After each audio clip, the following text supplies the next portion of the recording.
The Lord be with you. This is a reading from the Holy Gospel according to Matthew. Jesus said to his disciples, "The kingdom of heaven is like a treasure buried in a field, which a person finds and hides again, and out of joy goes and sells all that he has and buys that field. Again, the kingdom of heaven is like a merchant searching for fine pearls. When he finds a pearl of great price, he goes and sells all that he has and buys it." And this is the gospel of the Lord.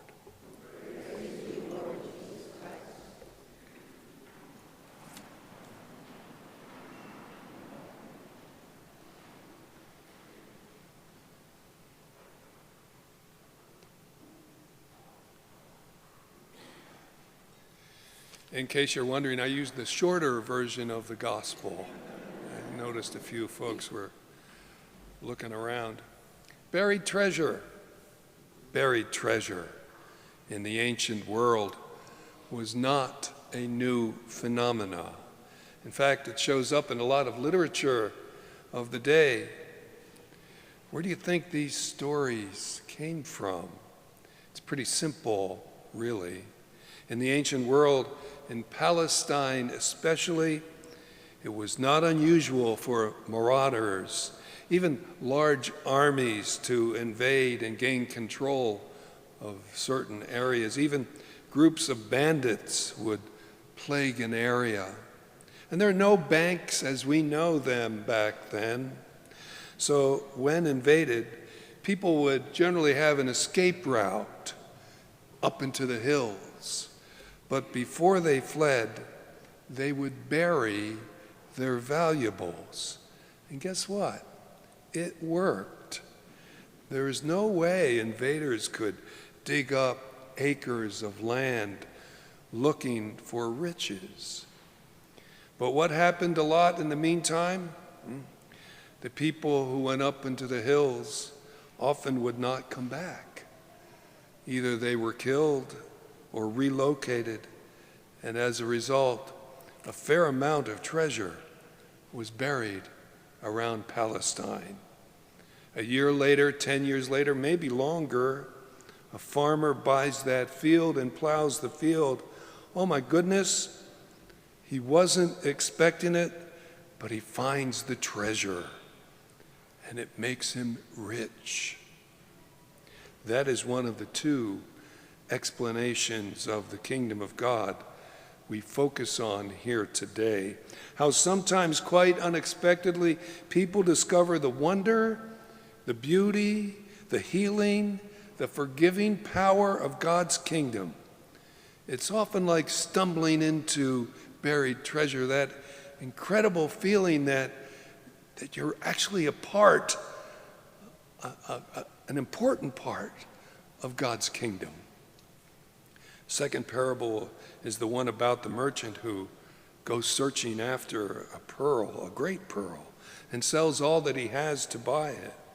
In the ancient world, pearls were especially precious and expensive. You know, today we artificially put little grains of sand inside of oysters in order to create pearls. No way back then. And of course, diving for oysters would be an issue with no apparatus to help you breathe.